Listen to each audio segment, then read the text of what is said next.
Right now, I have a freezer that is stocked with bread, and I also have a full month of birthdays in my family coming up, so we don't need any more sweets because we are going to have birthday cake coming out of our ears soon.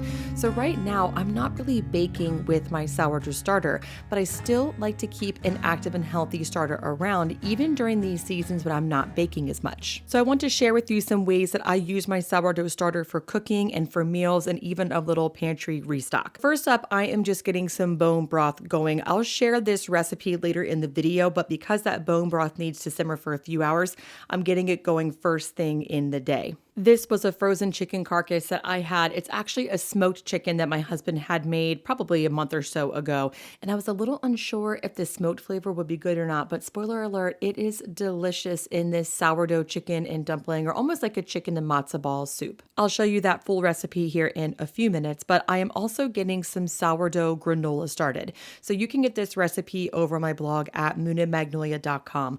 But whenever I have sourdough starter around like this, right now I actually have a really big batch of sourdough starter that I made. Whenever I have a lot around, I like to use some to batch prep some really easy grab and go food like granola, because this is great for the mornings. I really like it for a midnight snack with a little milk, or even of course with some yogurt. Sourdough granola lasts for about a month in the pantry, so I'd like to make a really big batch, like a double or a triple batch of it. But for a single batch, you will need a quarter cup of sourdough starter, whether that's active or discard, either one is fine. 3 tablespoons of melted butter, 1 tablespoon of maple syrup, and 1 teaspoon of vanilla extract. And just get those nice and combined, and then fold in 1 cup of rolled oats, about a half a cup of chopped nuts. I just kind of eyeball that. A quarter cup of pumpkin seeds, a little bit of cinnamon, and a little bit of salt. And of course, you can use any nuts, seeds, or spices that you prefer. Now, I mentioned that you can use active or inactive sourdough starter. The difference is active starter is one that has been fed, usually within the last 4 to 12 hours or so, and it's really bubbly and alive. An inactive sourdough starter is one that is no longer bubbly. It's been fed, it got bubbly, and now it's deflated. It doesn't really matter which one you use, but it can change the flavor. So the more recently your sourdough starter has been fed, the more mild the sourdough flavor will be. The longer it has been fed, the more sour your starter will taste. So when you're making things like granola or any of the other recipes that you'll see in this video, that can change the flavor and the outcome of that recipe. It isn't really good or bad or right or wrong in either direction. It's really a matter of preference. So if you really like that sourdough tang, use an inactive starter. If you prefer a more mild flavor, use an active starter. I baked the granola at 350 for about 25 minutes or so. You'll see the finished granola here in a minute or two in the video. But while that is finishing in the oven, I am getting the dough ready for the chicken and dumpling soup. I'm actually experimenting with this recipe. One thing I'm working on in my own cooking repertoire and to share with you is sourdough recipes that require almost no hands-on time. In fact, I just published an overnight sourdough English muffin recipe that requires no kneading, no second rise, no shaping, none of that. So you can check that out over at moonandmagnolia.com. But in the meantime, I'm experimenting with this chicken and dumpling soup. So first I'm mixing together flour, milk, starter, and eggs. And I would recommend mixing the sourdough starter and the eggs together first and then putting in the other ingredients. It can be a little hard to mix that starter in if you don't put it in with an emulsifier. So I just forgot to put the eggs in there. And when I remembered, it was just a little hard to mix it. Not impossible, but just a little bit harder. And then I'm letting that dough cold proof for 24 hours. Now, I made a few mistakes with that. We'll get back to that later in the video. It was salvageable, but I did make a few mistakes that I want to share with you. And then here I am just wrapping up this granola. I'm adding a few craisins on top and a sprinkle of salt. And I like to add those on when the granola is nice and hot because it helps that salt dissolve right into it and the craisins get a little bit gooey. And then I mix it up into a mound and let it cool all the way to room temperature. I want to go back to the dough that I put in the fridge just for a second. So anytime you have a recipe that calls for sourdough starter, even if it's a discard recipe or a chicken and dumpling recipe like I'm making, you can long ferment that even if the recipe doesn't call for it. So all you have to do is mix the ingredients together. Usually I leave out anything like baking soda, baking powder, and salt and save that for whenever I'm ready to actually cook with it. Mix it all together and you can pop it in the fridge fridge for up to 3 days. So that means that you get the benefit of fermented grains, but maybe even more importantly for my life right now is it makes it really easy for meal prep. I can make dumplings for chicken and dumpling soup the day before. I can make a pie crust for a chicken pot pie 3, maybe even 4 days in advance. And all the while, it's fermenting those grains. One of my favorite things to use extra sourdough starter for is a sourdough discard pizza crust. This is one of the fastest ways that I know of to make a homemade pizza. And in this case, I am making a breakfast pizza. So first you need a really hot, well-seasoned skillet. So you can warm the skillet up in the oven, or if you're in a pinch like I am on this day, you can heat it up on the stove first. And then just take plain old sourdough starter and pour it right in there. There's a little bit of stop and go with this process. So pour the sourdough starter in, give it a second, it needs to get hot, and then use a silicone spatula to spread it. Give it a second and then spread it a little bit more. If you try to spread it too soon, it kind of just breaks and doesn't actually create a crust. So just keep that in mind. I also try to keep the crust kind of thin. You can make it thicker like this, but I found that it doesn't turn out quite as well. So I think this lends itself more to a thin crust pizza. Then I just put this in the oven at about 425, 450 for about 10 to 15 minutes until it pulls away from the sides of the pan. And then I top this with whatever I have on hand. So I'm making a breakfast pizza. I'm just putting on some mozzarella cheese, Parmesan cheese, some chopped peppers and onions, and then 3 eggs with some salt and pepper. This would be really good with bacon or sausage on top for breakfast too. I just didn't have any on hand. Or of course, you can make a regular old pizza with this too. And then I put this right back into the oven for about 10 minutes or so, or until those eggs were set.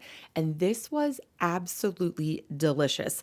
I have made about 1 million sourdough pizzas this way, and this was one of my favorites for sure. The eggs that I used were really different in size though. So the large egg had a yolk that was still runny, and then the smaller eggs were cooked all the way through. I really prefer a runny egg, but that's just something to keep in mind if you're making a breakfast pizza, that the eggs might cook a little bit differently if they are different sizes. That broth is ready, so I'm just straining it, cooling it, and then putting it in the fridge to make tomorrow. So that's kind of nice because tomorrow's dinner is now 2/3 of the way finished. But for lunch today, I am making a sourdough mac and cheese. I have a baked version of this over on my blog at moonandmagnolia.com. I will leave a link for that in the description box, but I am not baking this one because my daughter specifically asked me to not bake it. But otherwise, the process is the same, just without the baking part at the end. So the first thing I'm doing is just getting a pot of salted water ready and boiling and cooking some macaroni noodles. And while that's cooking, I am preparing the sourdough cheese sauce. I actually have the cheese sauce recipe as a separate post over on my blog because even though it's delicious in mac and cheese, it is also really good on baked potatoes. You can put some taco seasoning in it and call it nacho cheese. So I'm making a pretty big batch of it to use for the mac and cheese and for other things too. So I'm mixing together about 1/2 cup of starter and 3 cups of milk. And then I'm also shredding some cheddar cheese. In that pot, I'm making a really basic white sauce. So I'm melting about 3 tablespoons of butter, 1/4 cup of flour, and once that is cooked for a minute or so, I'm adding in that milk and starter mixture. And this creates the smoothest, creamiest bechamel you have ever seen. And then I'm just throwing in that shredded cheddar cheese. This literally takes about 5 minutes to make, and you have the best cheese sauce in the world. Most of the time when I'm cooking or of course baking with sourdough starter, I don't worry about the temperature that the starter gets to because I'm baking things all the way to like 200 degrees or frying chicken like you'll see here in a few minutes, and it gets really hot. But what makes sourdough starter a leavening agent is that it has a bunch of bacteria and yeast in it, which is really cool because that's what ferments our dough and makes it rise. But that also means it has a bunch of yeast and bacteria in it. So when you're making something like a cheese sauce or sourdough mac and cheese, just make sure that that sauce gets to at least 140 degrees Fahrenheit to kill off that yeast and bacteria. And you might be thinking to yourself, well, I can make all of these things without sourdough starter. And of course that is true. But if you are like me and you happen to have a lot of sourdough starter around, this is a great way to use it. And also, let's be honest, if you're into sourdough, it's just fun. And that in itself is reason enough to make any of these recipes. But with that said, one of my favorite things to use extra sourdough starter for is fried chicken. Over on my blog, I have a recipe for fried chicken with sourdough breadcrumbs, but I don't have any breadcrumbs. And I want to use this starter. So I am making a fried chicken batter with sourdough starter. So the first thing I'm doing is I'm just mixing together some milk and sourdough starter until it's about the consistency of pancake batter. How much milk you'll need to use really depends on the hydration of your starter. So hydration in starter is simply just a fancy way of talking about the ratio of flour and water for each feeding. So 100% hydration sourdough starter is fed equal parts flour and water. So if you have a stiff starter, meaning you're not using as much water when you feed your starter, you might need a little extra milk. But once it's about the consistency of a pancake batter, I am just dipping each chicken breast in that batter, and then I am dredging it through some flour that's seasoned with salt and pepper. I did half with a double dip in each, and then I did the other half with a single. Honestly, both were totally fine. I don't know if I'd recommend one over the other. It's really up to you. And then I am frying these in avocado oil. You could use any neutral oil. I also think beef tallow would be really good for this, but I forgot to pull my beef tallow out of the freezer and I did not feel like dealing with that. So I'm just using some avocado oil, but any neutral oil that you have on hand will work. One thing that I'm doing here is I'm trying to time this when my family is ready for dinner. So I fried them until they were almost done, and then I actually put them in the oven at 450 to let them finish cooking, and that way everything was done at one time. And then I served this with some of that leftover sourdough mac and cheese from lunch, and this was a really good classic Southern meal made with sourdough. That batter would be delicious for onion rings, so if you want to make onion rings and you have some sourdough starter on hand, I definitely recommend giving that a try. Okay, it is the next day and I'm getting this chicken and dumpling soup together. So anytime I make soup, I usually start it in the morning because we'll eat it all day. I love soup for breakfast. My husband usually has some for lunch, and then we finish the pot for dinner. So I'm getting this going first thing in the morning.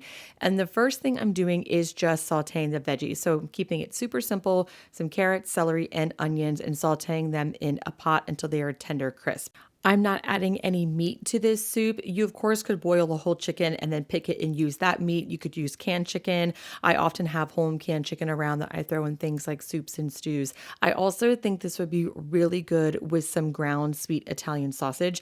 I just don't have any of that stuff today, and I tend to like my soups just kind of brothy and with veggies. So I'm getting those veggies going, and then I'm dealing with that dumpling dough. Now, one thing I feel like I should mention as we get into the dumplings is that you might be used to seeing me also work with a lot of fresh milled flour, and I have not used any fresh milled flour in this video. And often I just kind of make whatever I feel like having, and I also like to show recipes that use store-bought flour and some that use fresh milled flour, so that way we can all enjoy sourdough no matter where we are on the journey or whether or not we have a grain mill. But you can use fresh milled flour for any of these recipes, and I recently made something similar to this with fresh milled flour, and I will say I used soft white wheat and it did not hold up the way I wanted it to. So I would actually recommend using at least 50% hard wheat if you are going to make something like a dumpling in a soup. When I put this dough in the fridge, I already knew it was too thin, but I just wanted to see what would happen. So first I am just cutting in some butter into that dough, but it is so thin. It's almost like a batter-like consistency. You'll see here in a minute that I have to add more flour to it to make it workable. There is a benefit to having a dough with a high hydration that's a little sticky. It often creates a lighter, fluffier end product, but there's no way I can turn this into dumplings. So it was a little bit messy and a little cumbersome, and I was able to get it to work by adding more flour. But the problem with that is if you are long fermenting because you are gluten intolerant, for example, this would not be a good option because now you have all this flour in there that hasn't been fermented and isn't as digestible. So if you want to put your recipes like this or your dough in the fridge, make sure that that dough or batter is the consistency that you want it to be before fermenting it. If anything, I'd recommend being a little bit on the stiffer side because it's always easier to add liquid to it than it is to add flour to it in the case of long fermenting and digestibility. But in this case, I just put that dough right in there, almost like a drop biscuit because I'm trying to keep things super simple, and these were delicious. If you wanted them to be a little lighter and fluffier, you could even add in a teaspoon of baking soda. That would make them more akin to a matzo ball or maybe even a more just traditional dumpling in a soup. But either way, these were so easy and so delicious. And that is how we are enjoying sourdough in our home and kitchen lately. Thanks so much for stopping by.